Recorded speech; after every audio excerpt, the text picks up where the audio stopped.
ईमान ला चुका हूं। अगर जिंदा रहा तो तलवार निकालकर उसकी मदद करूंगा। जनाबे अब्दुल मुत्तलिब इस जबरदस्त खुशी और अल्लाह के शुक्र के साथ वापसी का सफर इख्तियार करते हैं। जब मक्का के करीब पहुंचे तो मक्का वालों को खबर हुई कि हमारे सरदार यमन के हाकिम से बात करके लौटे हैं।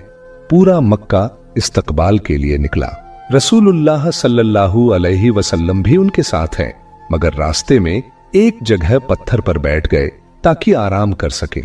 मक्के वाले आगे निकल गए। जब जनाबे अब्दुल मुत्तलिब मक्के में दाखिल हुए तो सबसे पहला सवाल यही किया, मेरा पोता कहां है?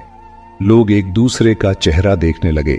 फिर किसी ने बताया, वो तो रास्ते में एक जगह आराम कर रहा है, हम तो आगे निकल आए। जनाबे अब्दुल मुत्तलिब ने मुस्कुराकर कहा, यह बच्चा वह है जिसकी वजह से पूरी दुनिया को बरकत मिलने वाली है। इसकी हर बात में हिकमत है। हाकिम यमन को दुआएं दी और वह तीनों तोहफे, ऊंटनी, घोड़ा और खच्चर रसूलुल्लाह सल्लल्लाहु अलैहि वसल्लम की जिंदगी भर की रफाकत में शामिल हो गए। तो यह उस वक्त की बात है जब पैगंबर इस्लाम की उम्र 7 साल थी। 1 साल और बीत गया। अब पैगंबर इस्लाम सल्लल्लाहु अलैहि वसल्लम 8 साल के हो चुके हैं। उसी दौरान मक्का में एक ऐसा कहत पड़ा कि लोग दाने दाने को मोहताज हो गए।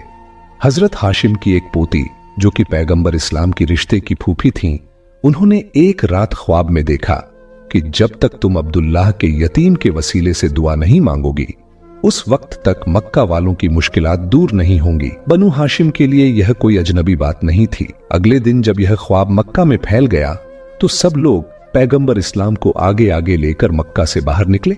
रसूलुल्लाह सल्लल्लाहु अलैहि वसल्लम ने दुआ की और अल्लाह ताला ने बारिश बरसा दी।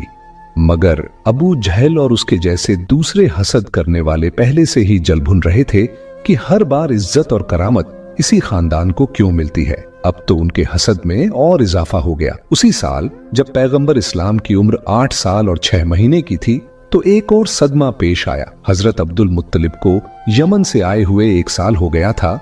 अब वह वापस यमन जाने का इरादा रखते थे, मगर परवरदिगार आलम चाहता था कि वह राज जो यमन में मिला था वहीं राज बना रहे। इससे पहले कि हजरत अब्दुल मुत्तलिब यमन के लिए रवाना होते, उनका इंतकाल हो गया। कफन बिछा दिया गया और उनके जनाजे को खाना काबा के दरवाजे के करीब रखा गया। सारी मक्का जनाबे अब्दुल मुत्तलिब को आखिरी बार देखने आई। वह जैसे किसी को ढूंढ रहे थे। किसी ने पूछा, आप किसे तलाश कर रहे हैं? मगर वह खामोश रहे। फिर निगाहें इधर उधर घूमी। आखिरकार उनकी नजर अपने पोते पर पड़ी, मगर अबू लहब रास्ता रोककर खड़ा था। हजरत अब्दुल मुत्तलिब जो कि अब बेहोशी की हालत में थे, उनकी जबान हरकत नहीं कर रही थी।